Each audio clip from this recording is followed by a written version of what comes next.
Welcome to the CMTK amazing podcast. Today, we are both actually joining the show, myself and my co host TK Sivgin. We are joining the show from motherland, the shores of the Western Turkish Riviera. But I am with my extended family in Bodrum. And where are you, TK? Can you I talk? am in. I What's am your slightly farther up north, Focia, close here. Yes, yes. So we are both enjoying the heat wave, and we just thought it prudent to just throw all caution to the wind and record a carefree summer special. Yeah. And Originally, we wanted to continue with the museums that made us, but because of the low internet connections, it would be a bit difficult to go through the pictures. yes, and in fact, I think the weather is just so hot that 40-degree heat, I can't think systematically, so it will be better to wing it. So, how is summer going for you? It's going pretty well so far. Like I've been to the beach, I've been around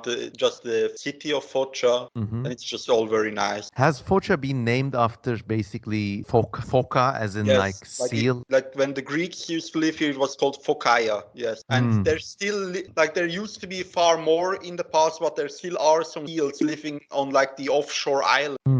I see. Well, or is it about because there was also a Byzantine emperor or general named Phocas, maybe No, because no, I of think that. I think Phocea is older than that emperor. Okay. So my niece is here and he's showing me affection. Say hello to our millions of listeners. No response. He's shy. Okay. Terrible So co-host. yeah. So I'm in the town of Bodrum, which as of late has become an overpriced, horrible clone of Istanbul. It's joked as being part of Istanbul, like one of the swankier districts. Thankfully, in his wisdom, decades ago, my father got a summer place here, so we're holed up there. So don't you ever think that I can afford to be in Bodrum at the moment. And on that segi, just let me remind everyone to dig into those pockets and support the CM Kozeman extended universe with me, myself, and TK Sivgin. If you support me, you get to see lots of previously unseen works, and if you support TK Sivgin, what do they get to see? Like works in progress of my art that I'm for my spec project.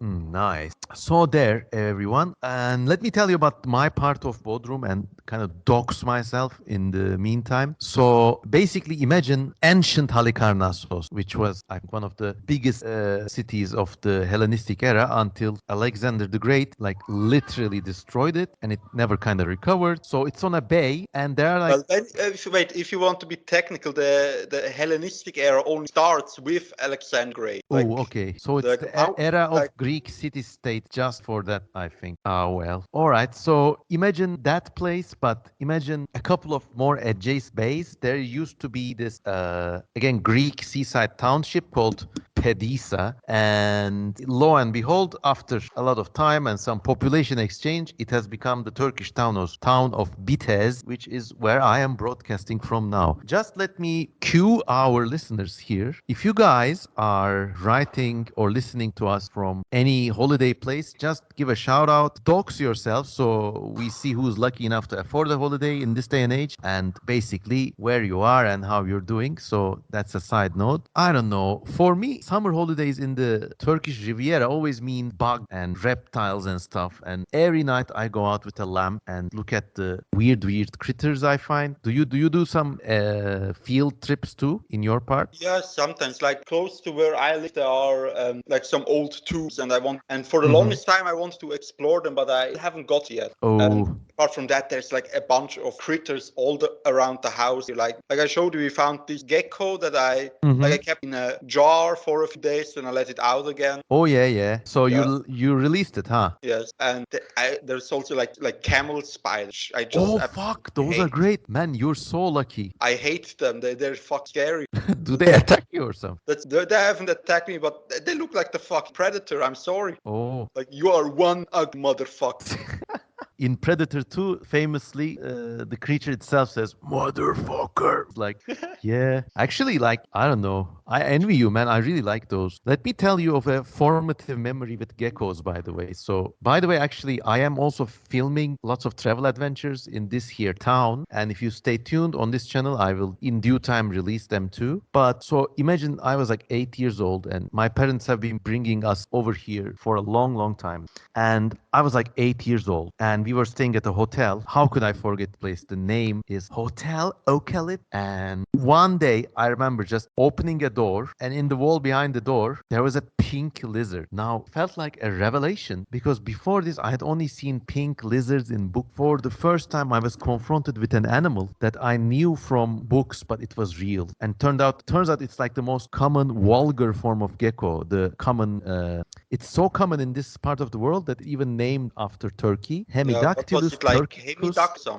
Yes, Hemidactylus turcanus or something like that. Hemidactylus turkey. And then I made it my mission in that holiday to catch one. And remember, I was like 8 years old. So I remember my knees were trembling at the sight of these lizards, which I would experience again in slightly less than 10 years when I was about to have my first carnal encounter with women. And it was that same kind of excitement. But back then, I had no sense of like hanky panky. I was just a kid, just an innocent baby with like no hints at the So that gecko took forces. your so the gecko took your lizardine virginity. I don't know. But I like remember like in the hot night spending days and days trying to catch these animals. And finally I caught one and it felt like such an accomplishment. And I was so like giddy that I kept it in like a plastic bottle for a couple of nights, but then released it. Then it felt like I could make nature mine. And it was that kind of so it was like the start of a lifetime of interest in like bugs and reptiles wherever I basically. But you just said it reminds me a lot of a book I'm reading right now. It's called the A History of Ancient Egypt by John Romer, and there is like one chapter where he Uh-huh. discusses the Neolithic Revolution, and Mm-hmm. he says like I think it's comic. Is your nephew Oh, having fun? my little niece has bumped her head, but that's cute. It's okay. It's a very informal podcast. This is the background slice of life. Take your time. You can stay. Okay. So going Like he back at your. was, yeah. So like there is a chapter where he discusses the Neolithic Revolution, and I think by now it's like a common fact that Neolithic people actually had worse health than Paleolithic people. Yes. Like farmers had to do more work than hunter-gatherers, and because they lived more closely with animals, they also had like more zoonotics and such. And so Mm-hmm. of course it begs the question, why make the change? Mm-hmm. And in the book, he argues that it was less about security and more because people liked the power of having like over their environment, finally, like being Yes. able to change like the face of the Nile Delta with their agriculture. Yes, I think you even feel this in a lot of cases, especially like if you live in cities where there are a lot of people who started life in the rural parts of the world, farming and like basically dealing with farming stuff and then moving to cities. You see like they really like admire and own up to things which we city raised slickers kind of find like silly. Like they really like, for example, having a clean apartment. They really like concrete for some reason because there's no dust. And I think in our position, well, like I was born in an apartment block, we kind of like romanticize nature. But if you live within that whole shebang and like deal with farming every day and like scrape the manure of the cows and then move the city, you kind of become like, oh, I'm never gonna touch the earth again. I don't know. I think everybody kind of wants to move beyond where or how they grew up. So there is that. I don't know, like, I've been living my whole life in the same village, and it's pretty rural here, like very green and such. There's like cows and donkeys right next to my house where I've grown up. And honestly, every time I go to like a big like Zurich, I hate it there because there's Whoa. just so many people and they all look so fucking unfriendly. Like, Man, if Zurich rubs you the wrong way, Istanbul with 20 million maniac, it's a whole other story. I don't But know, I like, think, I mean, it's been very long since I've Istanbul, but I have more fond memories of Istanbul than I do of Zurich. well, I think people smile more here in the Yeah, big I city. think that's definitely it. Oh well. Oh well, I mean these cities, towns and taste there like a whole other discussion. Like so what was your first memory with seeing a reptile or like one of those animals you really like? Oh, You say you hate these sun spiders, but they really look a lot like some you are drawing for your project Hard Assure. yeah, because I am unoriginal. No. I wouldn't say that. I mean, like I liking an arthropod from a distance, but once Mhm. they're actually in my house, I get a little freaked out. Ooh. Did you ever also get the big ass Scolopendra centipede? Oh, Sometimes, no, I haven't those yet live. like some of the most, I'm just gonna interrupt for a second, but some of the most like, let's say, some of my friends, I'm not gonna name any name, they're probably not listening, with more money than sand. They had this like epic encounter. So they were like once again going to a summer place in the south of Turkey, and they had a little dog with them. And middle of the night, the dog starts barking like crazy, 3 a.m. or some shit, and then they go like, Turpy, what's down there? And suddenly it's like, it's like one of these Scolopendra centipedes. No. If you don't know what this is, it's like imagine a centipede as long as your forearm. It's actually quite harmless. I've been bitten by one actually. You just get a Mickey Mouse hand, and one day later you're all right. But okay, so they were Goofy, yeah, I've been bitten. yeah, exact. And that's a whole other adventure, by the way. So the dog battled with the centipede until 5 a.m. and they killed it by like hitting it with a shovel or something. And then this is why I say they had more money than sense. They contacted a local quote unquote exterminator who not only like fumigated the whole house, but he also like spread sulfur around the garden. Apparently, I mean, not only does it keep demons away, but there's a common folk belief here that it also keeps snakes and venomous critters away. I think it's a holdover from the Roman days, to be honest. So this motherfucker, like, If it were, they would have all salted the so that nothing could grow ever again. if he offered it to them, they probably would have taken it up because the guy spread like sulfur around the garden and just like did some sort of spraying action. And then for this, he charged them the equivalent of like $2,000. And fuck, I mean, like, know the feeling the fool and his money are soon parted. I don't know. I don't know. Yeah, wouldn't it be cheaper to just get like a cat or something, like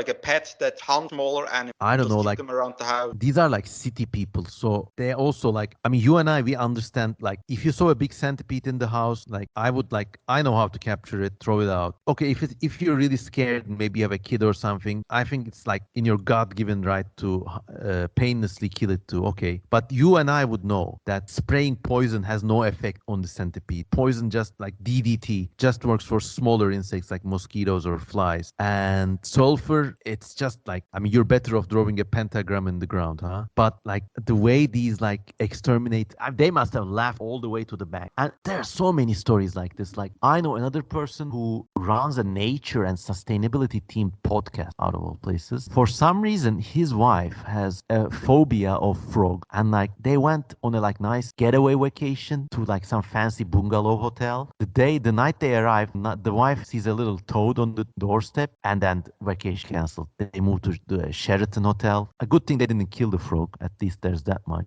But They the whole vacation because of one toad in front of the door. yeah, exactly. Apparently, like, What the fuck? yeah, apparently the lady had like a real, I mean, compulsive, like she was worried that the frog would come over and like put its tongue in her ear or something. I don't know. I don't know.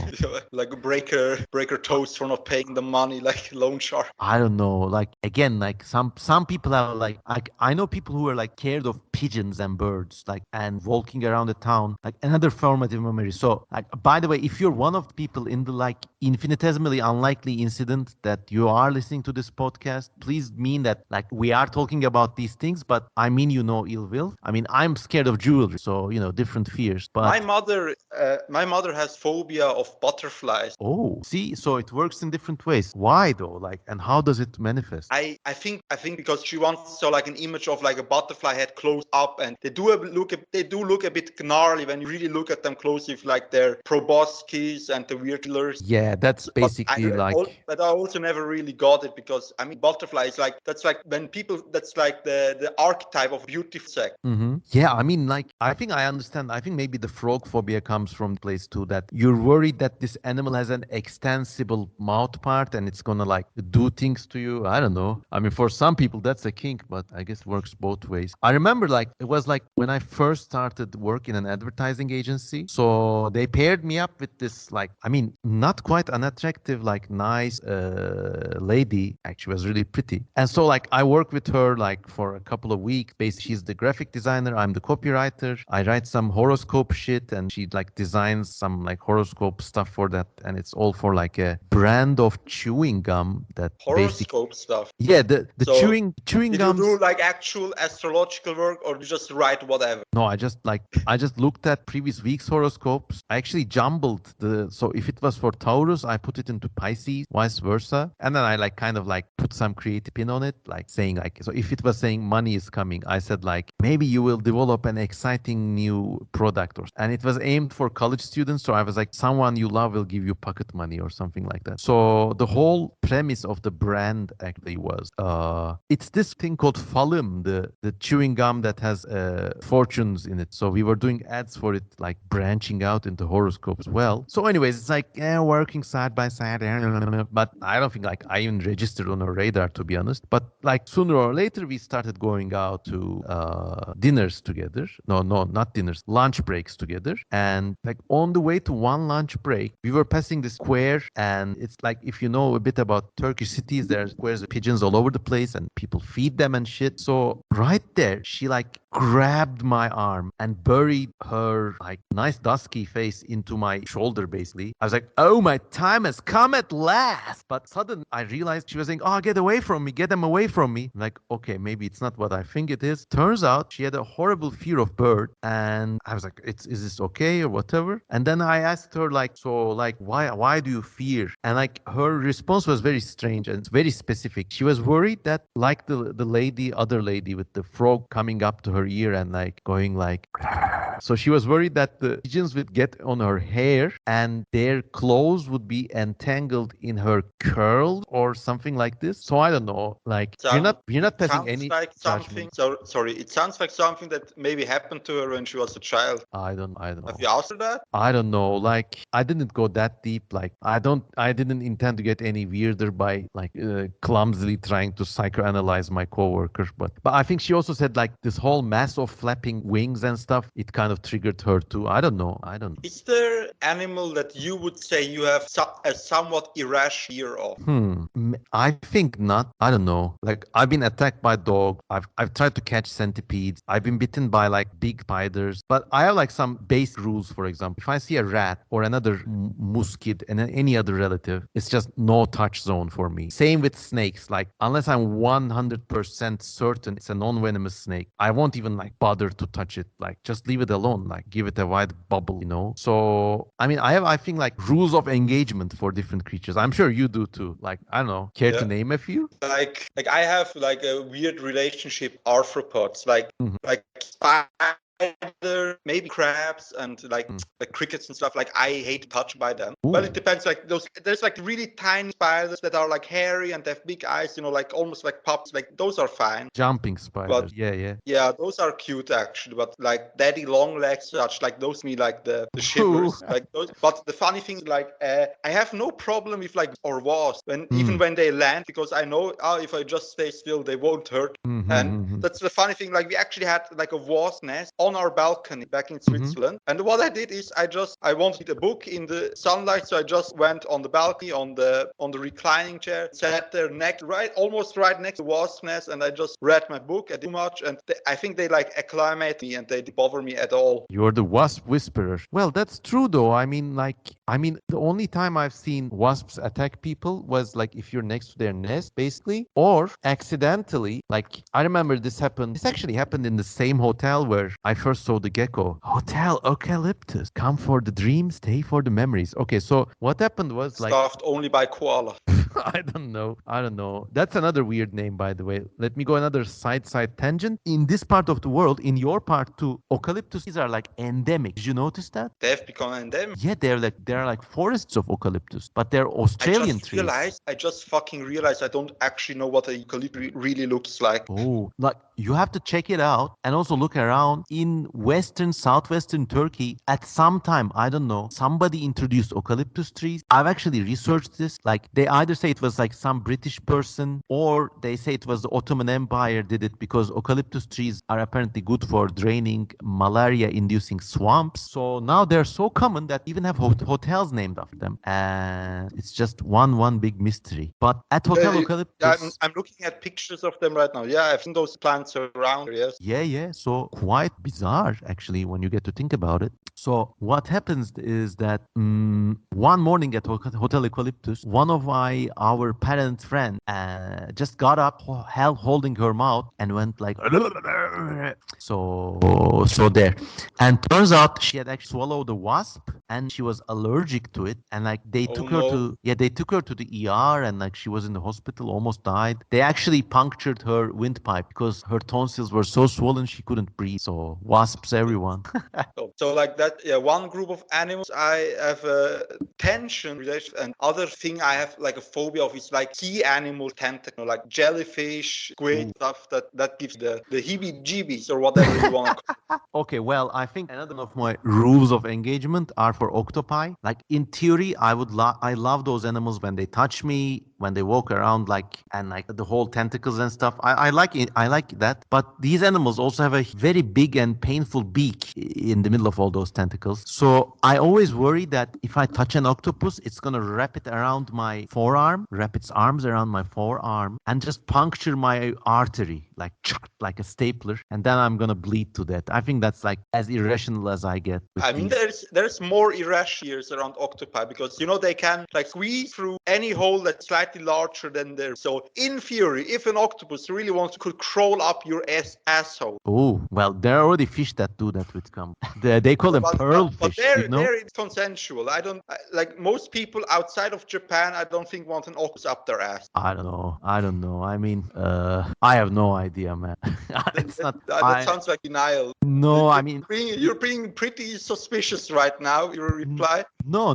Like if an octopus is gonna pass through my digestive system, it has to be from the right way down, basically as a nice chopped up dish of calamari or frutta del mare salad, which I really like shamefully because I know octopi are like really sentient animals, but actually the trepidation you sense in my voice is empathically not because I'm a secret octopus fetishist, but it's because I just like the way they taste so much, and I can never eat them without a little sense of guilt. So there. I generally don't much when I think about it. Like I eat fish, but I just don't like crustaceans and calamari. Ooh, I like them so much.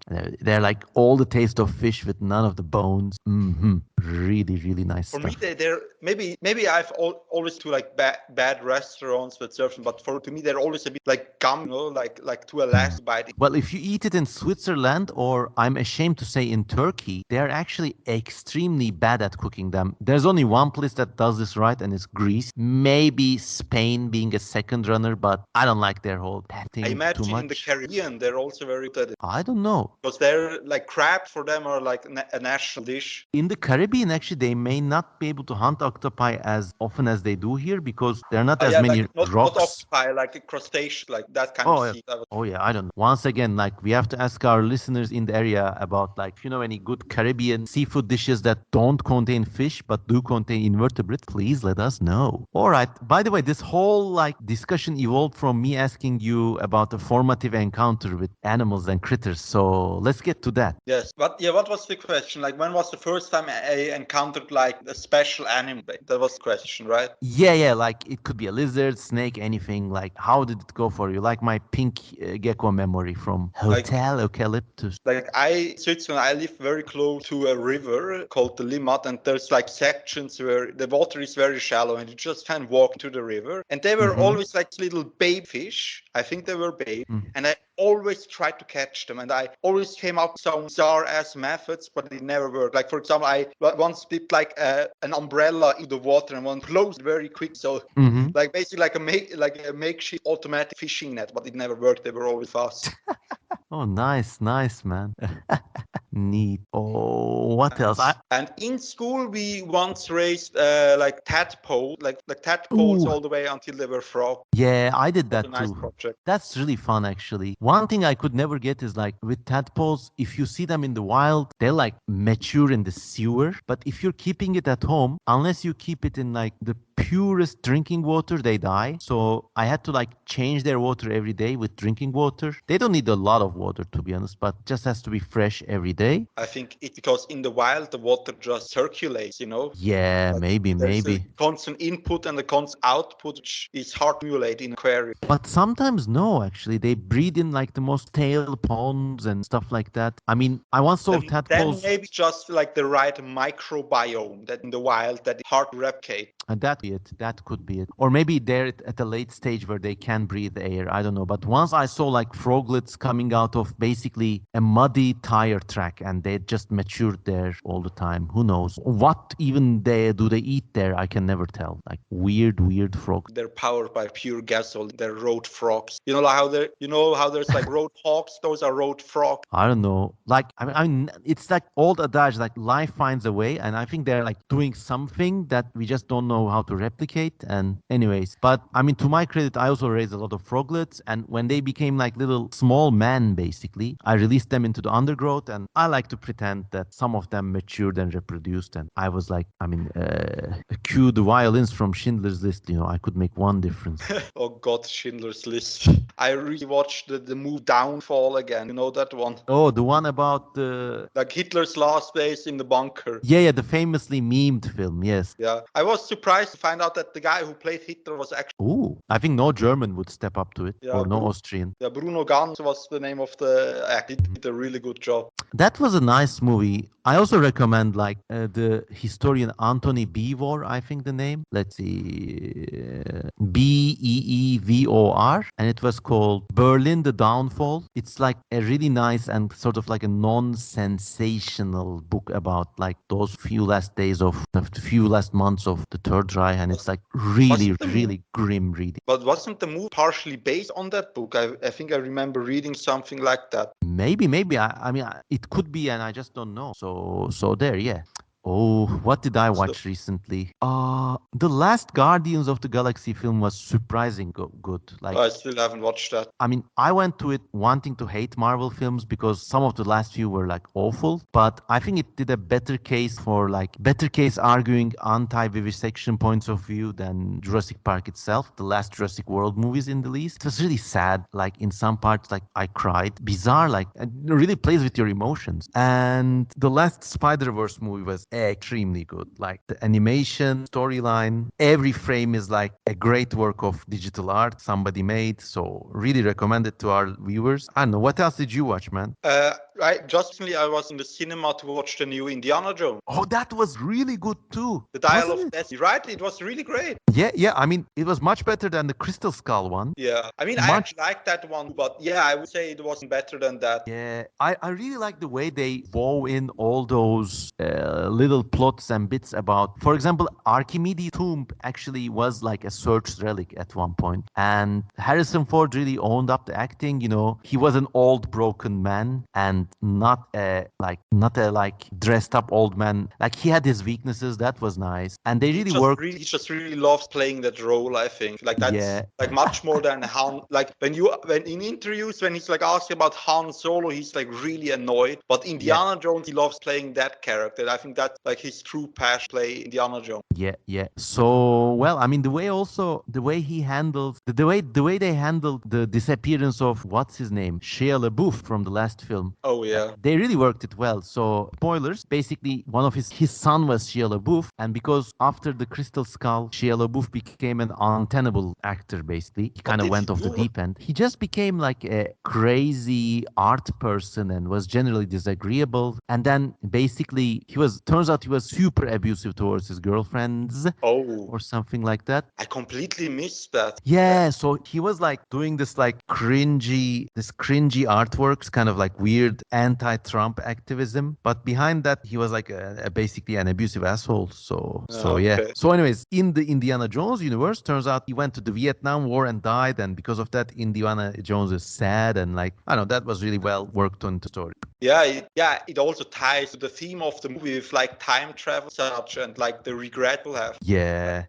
I also thought they handled that in a very smart way. The way they showed the siege of Syracuse was amazing, and like Oh you yeah. could really Oh, see. that's also another major spoiler. Like if you like people who still want to watch the movie, you should probably like skip ahead 5 or so. Yeah, yeah. But what were you gonna say about that scene? Yeah, I mean, it's just like it came a bit out of left field. Like I legit didn't think they would really go time traveling, but they did, and pretty amazing. I think it's just so fitting about in a Mm-hmm. movie series about an archaeologist because Yeah. it's all about like trying past may have then he does. I think Yeah, he yeah. says in the Yeah, I mean, they really apparently consulted some historians, and it doesn't look like a Game of Thrones version of history. It really looks like how that thing may have happened. So that was really nice. Also, kudos for speaking actual and casting like Mediterranean-looking actors for the role of Archimedes. I think that I read that the guy who played Ark is like half Iranian, half American. Well, that's basically Greeks of the time. So there, yeah.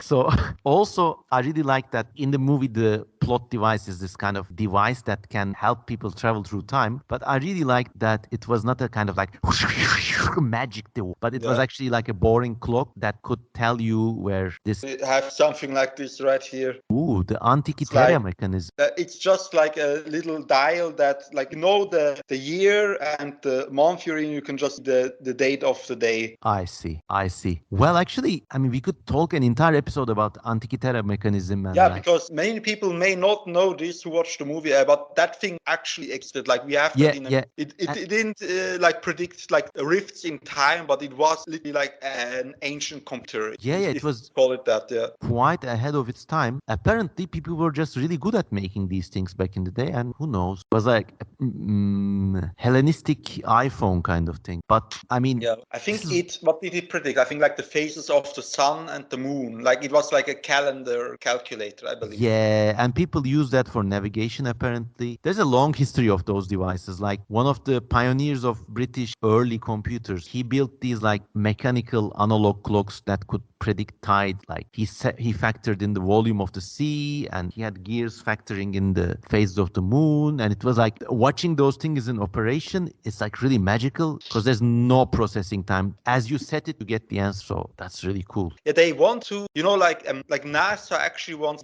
to make an automaton and send it Hmm. because like the surface of that planet is so hot that like conventional electronics don't work. They would So fry, you would yeah. have to figure out like an analog technology out of like real that send the heat and that is somehow Yeah, yeah, signals back to Earth. And I think yeah. they're holding a contest, see like ideas that can come up. Ooh, yeah. I mean, we are so locked into our digital version of things that sometimes there are solutions, there are problems that require solution. And I always like this kind of out of the box thing. By the way, I think it's my niece's lunchtime, or like basically they were just kind to us and they left the room. But poor baby is like frying out there, and he wants to come back in. And so because of this, I'm gonna call it an early episode. We've been recording for an hour. But Yes. any last things you want to add, my friend? Go watch the new Indiana Jones. Serves it. Yes, yes. If possible, do a back-to-back with the new Spider-Man. That's also great. And I really like this like lazy shooting the shit kind of thing. Wherever you are, I hope you're having a great summer vacation. And thanks for giving us the time. And we can record another episode pretty soon. I'm here for like another week at least. So that would be nice. Great. So there, yeah. Have a nice day, and thanks to everyone for listening. And please support TK and myself on Patreon. Every dollar really makes a difference, especially in these cash-strapped days. If you donate to us enough, we can even go watch Indiana Jones again. And I don't know. Goodbye, everybody. Goodbye. Thank